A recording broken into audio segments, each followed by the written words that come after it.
It's funny because every time I'm supporting, walking with a group who wanted to, they have an idea and they want to create a social enterprise in their own context. I always say, what do you think are the steps to succeed your dream? They have a common idea, a common dream, and they transform that as a collective vision. Then everyone believe in. They will invest time and energy, and it's worth it. Pa pa pa pa pa pa. And when I ask them the step, many of them say, "Oh, I need the money."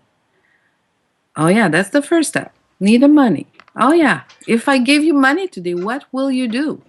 They don't know. They don't have a plan. So, having an idea and a vision, we need to go through all the steps to make sure we concretize that through a feasibility study and a business plan. When it's done, when we confirm the idea is more than feasible, it could be viable.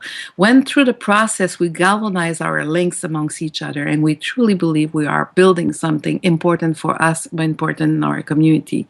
Money is everywhere. Every single soul in a community have money. It could be a buck, $5, $10. It could be hundreds of dollars of thousands of dollars. So the first reflection I do have with any groups is to think about what kind of money exists out there and close to us and from us to invest in our project. That kind of a brainstorming, people talk about, okay, we can put some money down as membership share, or also we can lend money to our own social enterprise. We can have a loan. We can probably approach a few grants. Maybe we can also, there's ways to mobilize money to and protect that money to support really our initiative. So when I was saying, if we want to protect some land and we want to buy some land and protect that land for responsible development and or just preservation. We just want to keep that asset because it's critical. The communities, it's an asset where people will come from all over to visit, and that forest or whatever, or us too in that community, we want to benefit to that collective land to for everyone. We will mobilize money from our own community, and that could be just donation. And the donation could be one way to mobilize money to invest in a land trust. Land trust will have enough money at one point, could be from individual in our community, could be from businesses, it could be from foundation. There are many foundations out there in our Ontario, but also in Canadian and international, who are looking to preserve land throughout the world for a different reason, the climate change, they want to protect more land for addressing all those critical and global issues. Those global issues also impact our village, no matter what.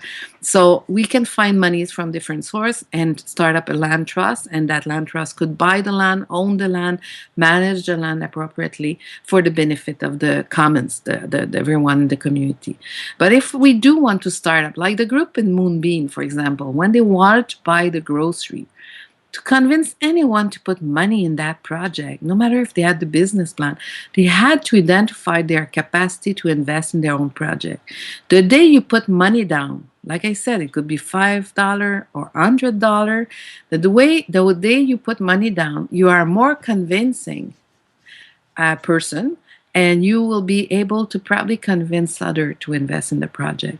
That's how so quickly people in Moonbeam, the first core group, when they invest, they became ambassador to mobilize more and more and more, and they mobilized 300 people in a very short time to mobilize a few hundred people for $300,000.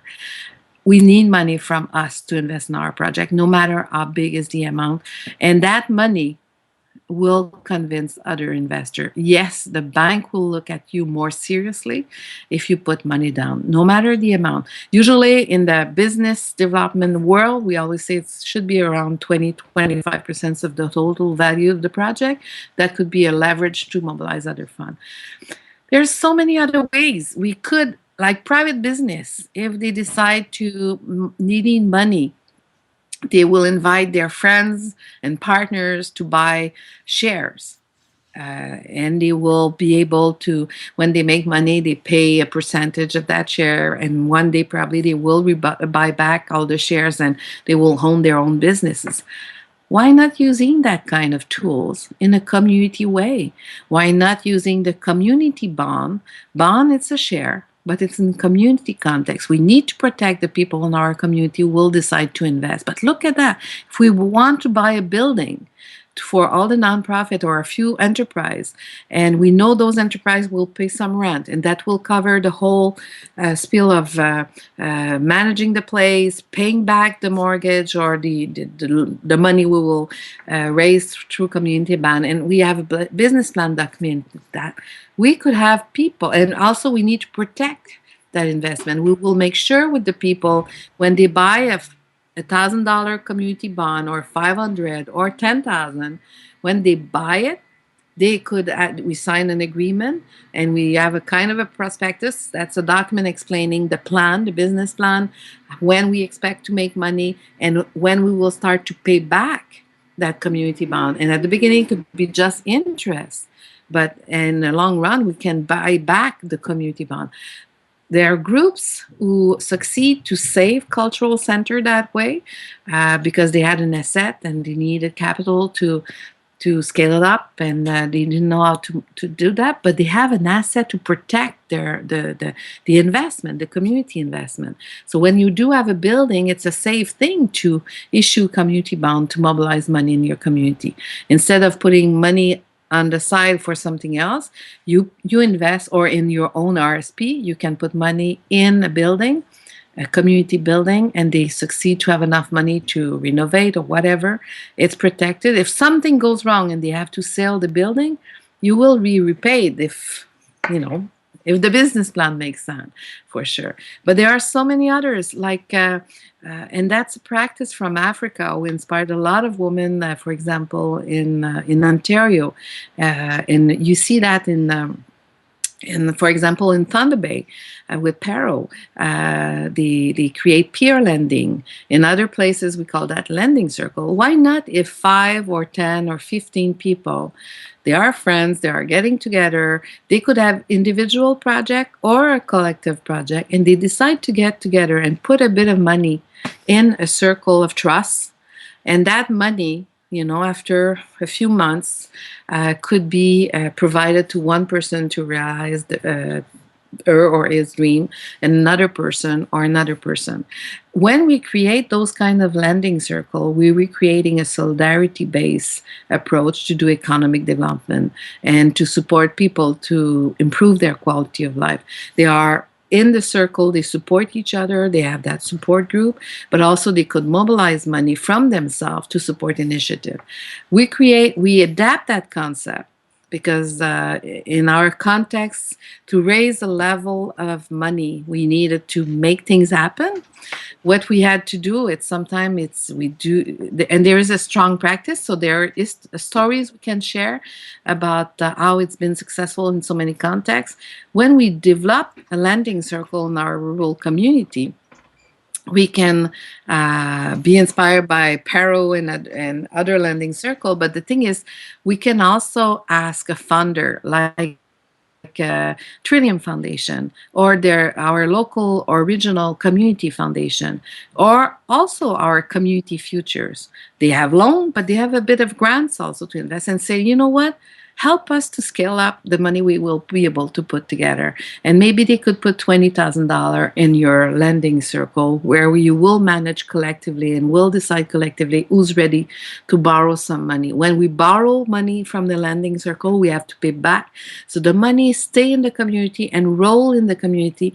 And at the beginning could help 1 or 2 people or 1 or 2 social enterprise. But after that, after a few years, it could be 10, 15 social enterprise. And the fund could grow, because you can create another lending circle. We can have one for food and one for energy, and we can do that in a sectoral-based approach, or we can do it as a collective in our rural community. We're creating one, so people put money in the lending circle. We can mobilize other fund, and we decide collectively when people are ready with a good business plan where the money will go and where we.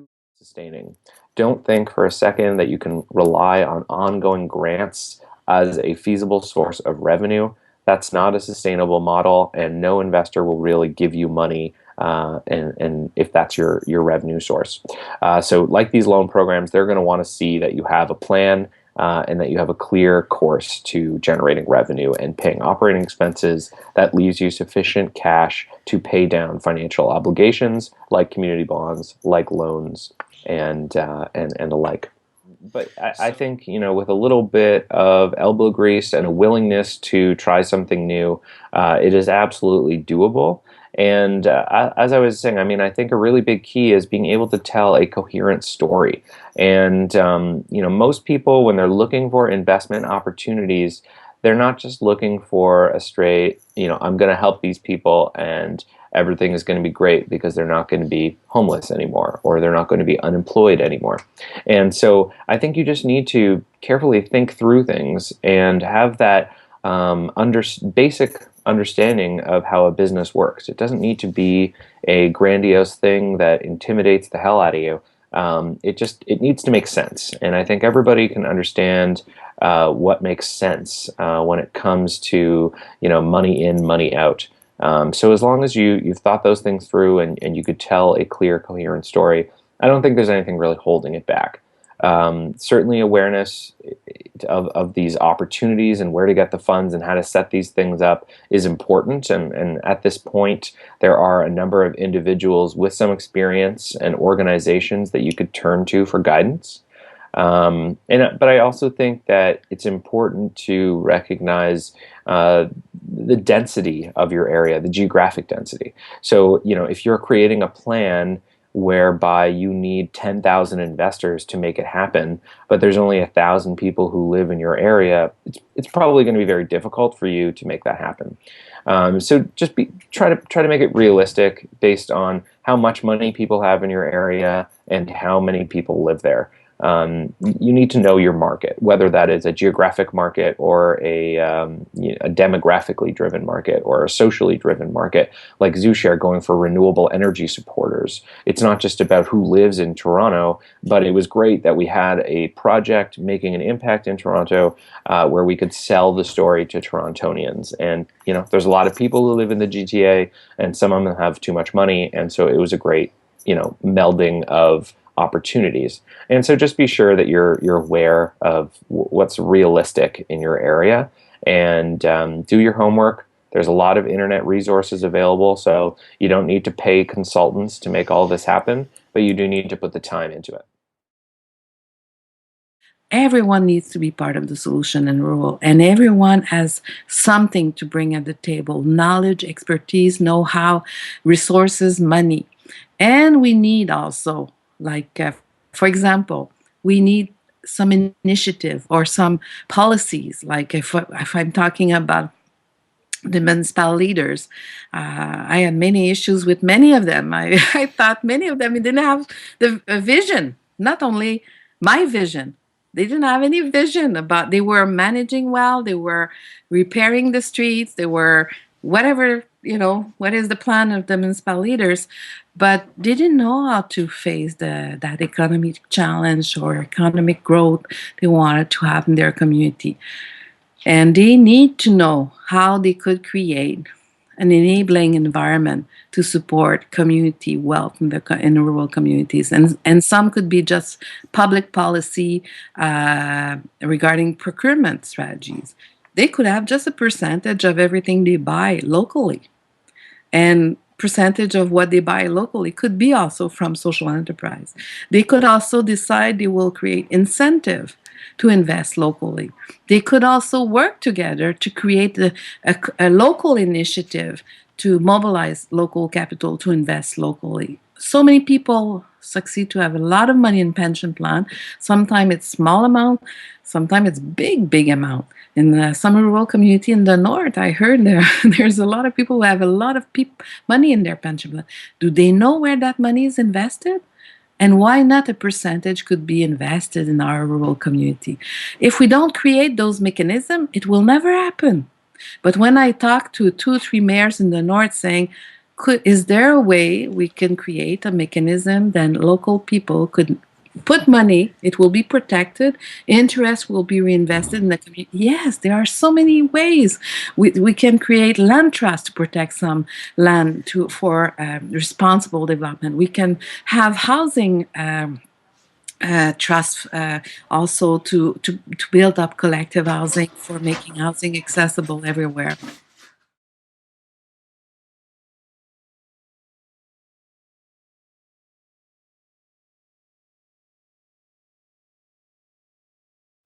Uh, Obviously, when you raise capital for a business, whether it's a startup or expansion, you're going to need a good business plan. A good business plan is going to be built around excellent financial forecasts, and those financial forecasts need to be realistic and attainable. And it's a good idea to get people who are in a similar business sector to review those financial forecasts to make sure that they make sense and they do look realistic. One of the number one mistakes that social entrepreneurs make, or other entrepreneurs for that matter, including cooperative entrepreneurs, is they're overly optimistic about what they think their business can generate in revenue and profits in the first 2 or 3 years of startup. It's better to be conservative on your forecasts and control your costs rather than having to generate larger revenue sources to cover higher cost structures. So really think carefully about how can we control costs and conserve cash in the first few years of our business, our social enterprise, to ensure that we don't run out of cash and therefore go belly up as a business. So that generally is the number one reason that small business startups go out of business. They run out of cash and they can't pay their bills, and before you know it, they're bankrupt, which is, not a happy story for anybody. So what we want to do is increase the probability of success for the startup of a social enterprise by having an excellent business plan and very realistic and attainable financial forecasts in that business plan. Cooperative. One of the more innovative tools financially for raising capital for social enterprises and community-based cooperatives are something called community bonds.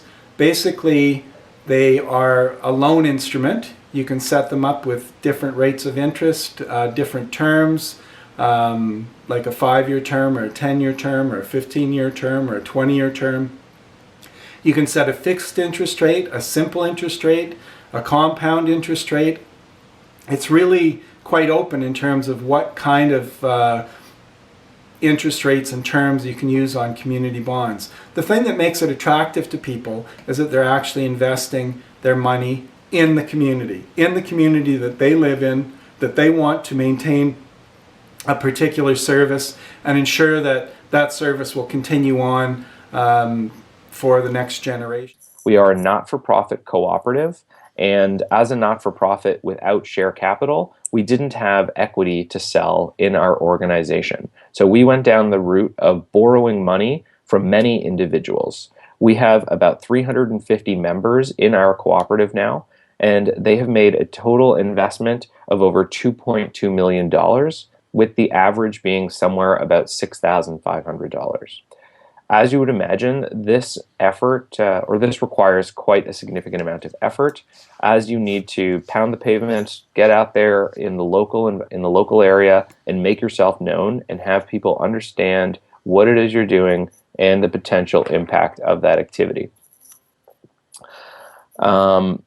If you were to raise money in a more traditional way with a for-profit corporation, you would take a little bit of a different path where you start off pitching your opportunity to angel investors who purchase an equity stake in the project when it's at a lower value, and then you sell additional shares as you hit your milestones when the value of the entity increases. In our case, the value of our entity is based on our future project's revenues, and the servicing of the bonds is going to come from the revenues of the project itself. So talking about some financial alternatives that a social enterprise has to fund itself, I think you really need to look at the different phases of your project and where you're at and what you're trying to accomplish. ZooShare has and is still nearing the completion of our development phase. And to complete this development phase, we had one type of securities that we offered to a small group of individuals with a higher interest rate and a higher minimum investment. As well, we relied on the very traditional form of getting your initiative off the ground, and that is grants.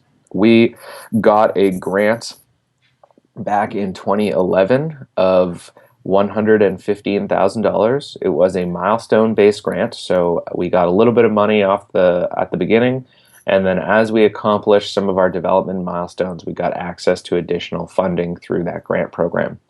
Specifically, the program that we used is the Community Energy Partnerships Program. This is a program that was created together with the Green Energy and Economy Act and helped to create the feed-in tariff program that makes our business model feasible. When I was talking about those additional securities that we sold in order to fund the development phase, specifically what we created was what was called a Founders Club offering.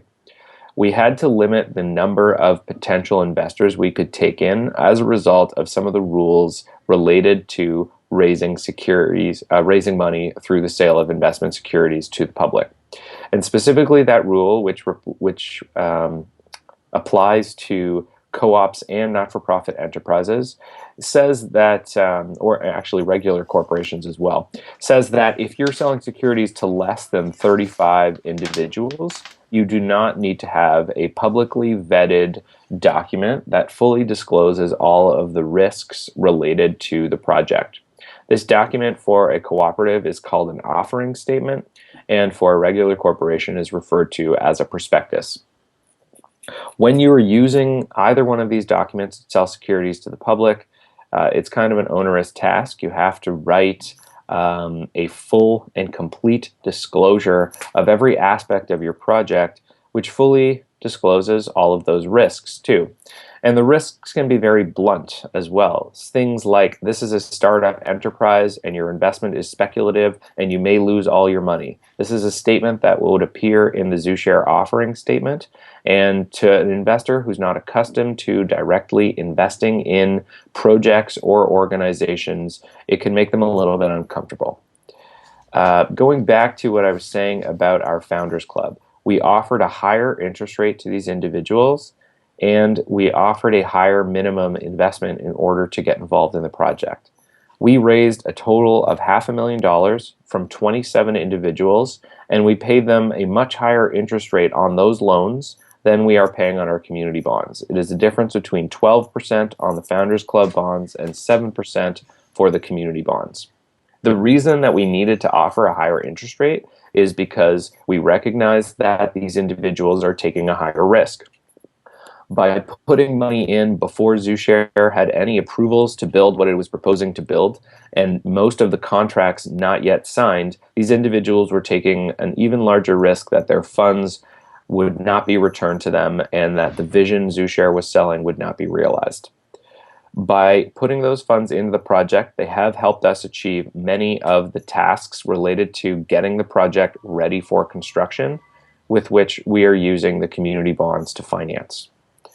So over the last 4 years, ZooShare has gone out in the market and marketed itself to individual Ontarians that care about making a local environmental impact and wanted to earn a return for doing that. We also had to pay for conceptual engineering to design the facility, legal fees to negotiate all of our contracts, and the staff time to get us to where we are today. I would very much suggest, if you were going to be starting up a social enterprise, that you look at a version of this type of funding, but be careful what you are committing to, because ZooShare committed to these individuals that it was going to be paying interest on those Founders Club loans. The interest is accruing, so we are promising to pay all of the interest and principal at maturity, but just be conscious that as time goes by, you are increasing your total expenses as the interest adds up. You need to be sure and confident that when you get to the operational phase, you'll be generating sufficient cash to service these bonds as well as the bonds that you're selling to fund the construction. So I think in rural communities, it's particularly important to look at a cooperative as a way to succeed, say, retiring business owners. Now in Canada, this is a major opportunity because the baby boom generation, which is a post-World War II generation, I'm at the tail end of that baby boom. Basically, it was from 1947-48 to 1963-64, babies born between those years. So there's about 550,000 small and medium-sized enterprises across Canada that have owners who are retiring baby boomers. This is a huge opportunity for cooperative business succession to encourage employees in those businesses and encourage communities in which those businesses operate to take the business over, help the existing owner retire, and run the business and continue the business as a cooperative organization. An example of this is in my own community of Campbellford, Ontario, which is just southeast of Peterborough. We took over the Erin Theatre. Now, the Erin Theatre had been built as a movie theatre in 1949. It's a purpose-built building. It has a sloped concrete floor. It would be hard to turn it into some other kind of retail space or other purpose on the main street in Campbellford. And nobody here wanted to lose the theatre. So what we did is we took the movie theatre over as a cooperative. It's a not-for-profit cultural cooperative. And we sold community bonds in the Erin Theatre to finance the purchase and buy it off the existing and retiring owner. It worked out really well. We ended up raising just over $160,000 in community bonds, and the current owner took back a first and second mortgage to help the full financing. The purchase price was about $200,000.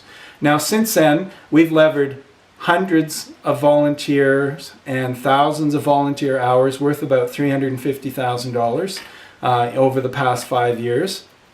We've replaced the old 35mm projector with a digital projector and a digital sound system. We replaced the seats in the theater. We installed an accessible washroom and barrier-free entrance doors.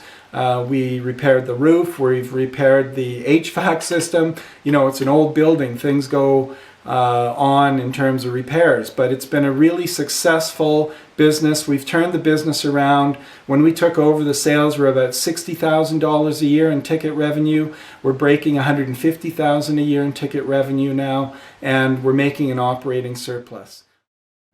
In terms of raising the capital for a social enterprise, you've seen innovative things done like the Centre for Social Innovation in Toronto. They just recently ran a community bond program to raise money to buy a second building. Solar Share Cooperative, which is a renewable energy cooperative based out of Toronto, they've run a province-wide sale of shares, I guess bonds. In their case, it's a non-share, not-for-profit cooperative. So selling bonds in their solar, PV, renewable energy projects, most of them being roof-mounted, not necessarily ground-mounted. And I think that's an interesting example in both of those cases, and you could throw the Erin into that bucket too, of selling community bonds as a way to raise the capital for a startup or for an expansion of a social enterprise that has social, financial, and environmental goals. So crowdfunding is another way that you can look at.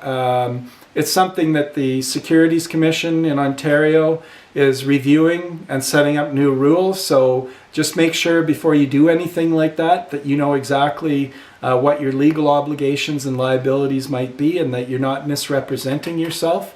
If you do make a promise to provide those crowdfunding sources, those investors, with one of your early prototype products or some kind of a service that they're going to get in exchange for their investment, make sure you fulfill your promise. Otherwise, if you ever go back to the well to get capital again, obviously you're not going to be successful. In addition to that, there's other innovative ways that you could fund a startup. As we've seen things like Kickstarter and Indiegogo grow in the market. These are people pre-selling the product that they intend to produce in the future. It is a very valuable and viable way to fund your startup. But if you're not making a product, or if you're working on a project where you're intending to generate future revenues from selling something else and then paying back your investors with dollars instead of delivering a product to them, there is not yet at the current time an ability to crowdfund your venture through an internet platform like Kickstarter or Indiegogo. At the current time, the Ontario Securities Commission has a proposal out in the market for comment where they are looking for feedback from ventures and potential investors on how it sounds to them that they could potentially raise a total of $1.5 million from individuals through crowdfunding platforms in order to get off the ground. They've put a limit on the total amount of money that can be raised. Other jurisdictions have tried to experiment with limits as to how much each individual can put in. And the reason that the Ontario Securities Commission is putting these limits on is because ultimately their job in the market is to protect investors from unscrupulous ventures and entrepreneurs and to help make offers as basically transparent as possible while still allowing business to go on and ventures to thrive. And so that's why they've proposed a $1.5 million limit initially as to what a crowd-sourced venture or crowd-funded venture could raise. So that could be one of the future options available, is selling bonds or securities through a platform and doing all of your marketing online. ZooShare did a little bit of a different crowdfunding approach where we did all of our fundraising in person. Certainly we had an online investing portal on our website. You could go to zooshare.ca, you could fill out the form right on our website, and you could make your purchase using an electronic funds transfer. Once we instituted this approach, it really increased the speed at which people were making investments in our cooperative. So that is another thing that you should really consider when you are designing your offering. It is not only about what type of security you're selling, but you also need to consider how easy it is for individuals to purchase that from you and how easily understood the actual purchase process is. So in ZooShare's case, when we started, we were selling bonds and we were telling people that the minimum investment was $5,000 and that the way to make an investment was to print off a form, fill it out, write a check, and put the two things in the mail together or give them to us in person.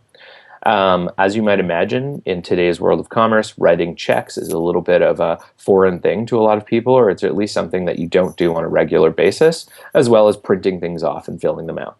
So not like this is an onerous task, but it was just one more obstacle for people to overcome in order to actually make their investment. And everybody has busy lives with a lot of different things going on. And so the more obstacles you put in front of the sales process, the harder it's going to be to make your sales. So Pero was started based on the idea that women are able to be self-sustaining and self-sufficient, and that they don't necessarily need to rely on any kind of outside sources to create a sustainable livelihood that includes their business. So when Rosalind Lochter, the executive director here, started up this organization, it was based on the idea of women, 4 to 7 women getting together and putting money into a group funding micro-lending source that would enable women to have free access to this kind of money while still paying back money that's provided to them through the organization. So essentially the way that these peer lending circles work is that they come in grants and loans. So for the first stage of it, the entire money that they're given is $1,000. So $500 of that is going to be in grant form, and then the other 500 is going to be in loan form. So as Rosalind says, we're the only bank in Canada where you can get a $500 or $1,000 loan and then only have to pay back half of it. So that way it kind of gives the women a more manageable way to redisperse the loans that they've taken out. So for example, with that one, it's $60 a month to pay it back until it's entirely paid back. And that way they are relying on the support of their peers that have like-minded kind of business ideas in mind, while at the same time have a kind of flex schedule to balance their life and their work. So this is a really effective way and a really effective model to make sure that everybody in this group is able to access those funds in kind of like an equal and non-hierarchical arrangement of fund distribution. And one of the biggest things and one of the most notable things in these cases is that the mutual support that comes from these kind of circles that are formed are second to none in terms of accountability and idea transfer, and just those mutually inclusive kind of ideas that come together and create these women as a strong and supportive environment. So essentially, and those loans keep coming in stages, and the loans and the grants go all the way up to $5,000, with, like I said before, a really manageable repayment schedule that fits their lifestyle, fits their business. And a lot of the women who have come through Paro have, if not most of them, have really, used this kind of model to start fantastic, really lucrative and really successful businesses. So essentially, that uniqueness that comes from that peer lending and the way that the loans and the grants are structured, it really opens a lot of doors that otherwise wouldn't be open for these women, and it just creates and fosters that kind of environment that encourages them, A, to manage their money, and B, to learn the value of a dollar and the importance of being able to balance all of those things. And in a women-centered organization, we really put a lot of emphasis on the idea of balance. So it's a really good way to make money while still contributing to the local economy. I think first and foremost, you have to establish a measurable and tangible way to maintain and solicit and foster accountability, because especially with peer-to-peer lending and peer lending circles, that accountability that is that is human based is something that is the bread and butter of whatever you're trying to do. And if people aren't paying back the money, then then the money won't be there. However, that being said, to find out a way to really make those people passionate about what they're doing, and that in its own self kind of generates a solid foundation of accountability. That would be one of the first, most important things, because you have to make sure that everybody's feeling mutually respected and appreciated, and that each person in that peer lending circle is giving as much of themselves as the other ones are. Another thing is really, and in the social enterprise for Northern Ontario program that we're developing, it's really hammering home the idea that social good is the driving force. And so, getting people together with like minds who have a common goal it's actually pretty easy to do. The harder thing to do is hashing out the details. And so in a group like that, in peer lending, and in the microloan programs and stuff that we have at Paro, these women are insanely passionate about what they do. And I mean, that in and of it, they don't come to us otherwise. And that's the nice thing about these environments that are created through those ideas, is that the women who participate in them are genuinely and very much interested in making the most of the money that they're given, and really kind of striving together to create that social or environmental kind of goal, or at least soothing a problem that they've identified. So I think between the two, for accountability and passion, really, and just having kind of a dream, and that sounds a little bit cheesy, but it's absolutely true. And just kind of striving toward those goals, and willing to take those challenges and willing to take those risks, is really what sets the really successful businesses apart from the ones that aren't as successful. CAIC's business is alternative financial tools, and although we are loans, it's really the way that we approach the loan and structure the loan that we think is the alternative. And the reason alternatives are needed for social enterprise is that they are, by and large, startups, and they have a lot of the things that startups sort of suffer from. But what CAIC has always wanted to do was to make sure that we could, to the extent possible, mitigate those startup issues. It really speaks to the heart of social enterprise, because people are looking for positive social and environmental outcomes. And so usually where they come from, you're absolutely right, is maybe the social work or some other field, and not necessarily kind of the business field.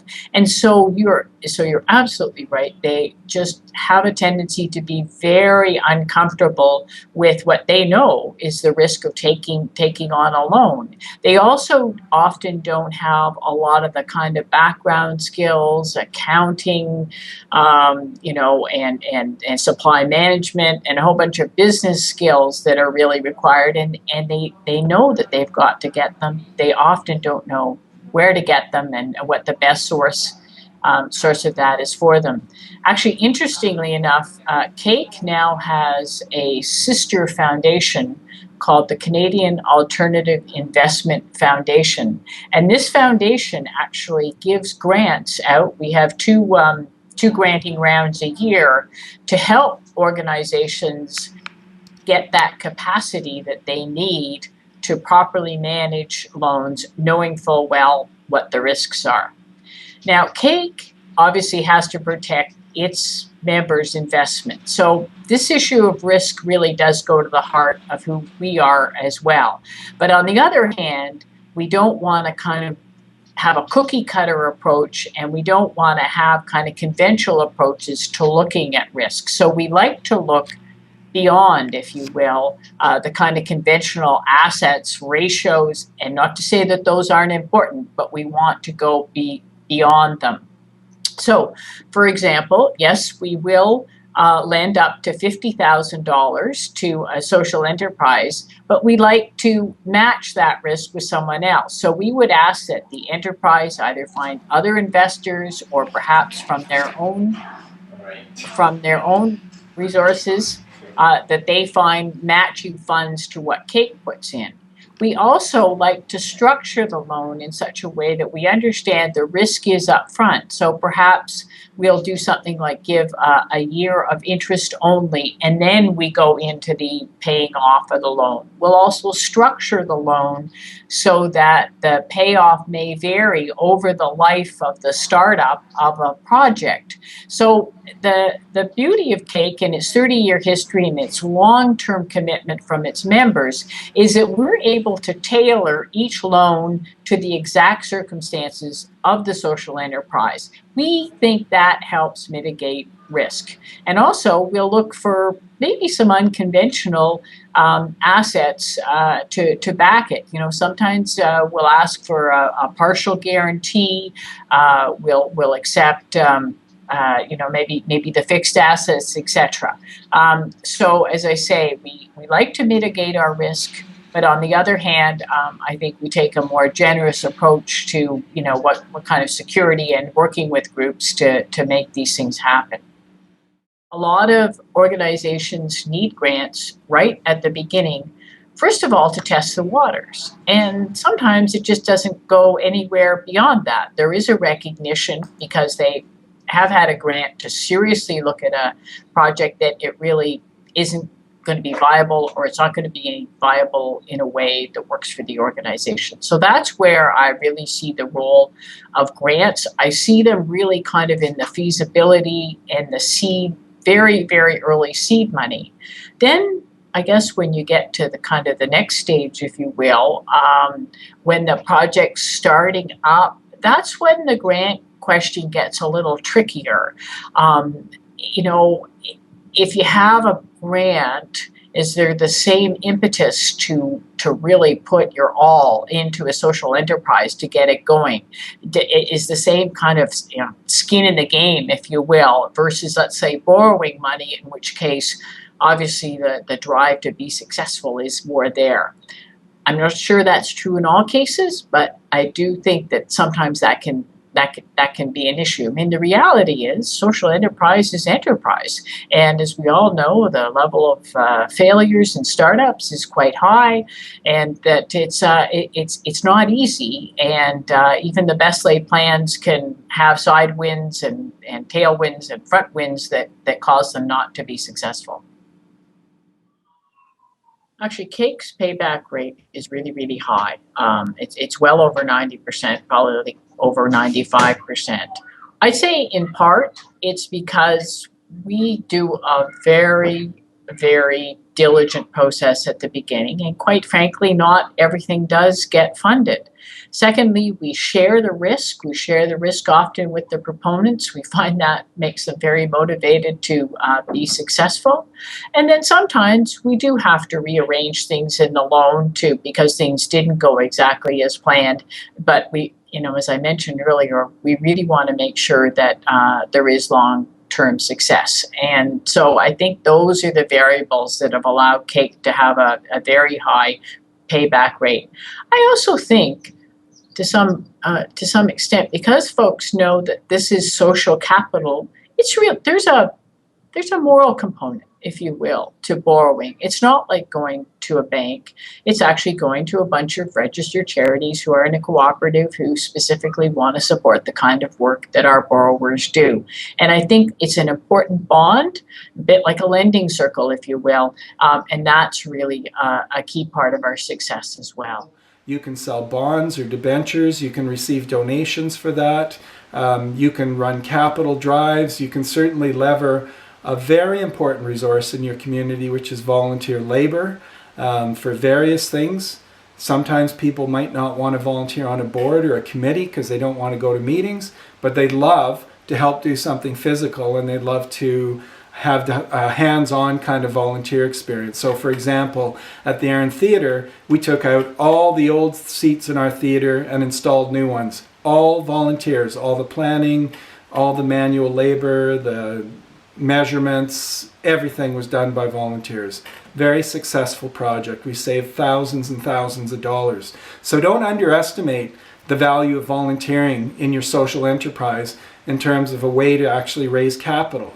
An advantage of cooperative businesses is that they have membership, and the membership contributes to the cooperative both through volunteering in the cooperative in many cases, if not all cases, and also they could provide a membership fee. That could be a lifetime membership fee like the Mountain Equipment Co-op, which is kind of a token fee to just come and shop there, $5 lifetime membership fee. Or it could be an annual membership fee that's more substantial. For example, at the Aaron Theatre Cooperative, we have a $20 individual annual membership fee and a $40 family membership fee. So that's an annual fee people have to renew each year to get the advantages of being a member of the cooperative.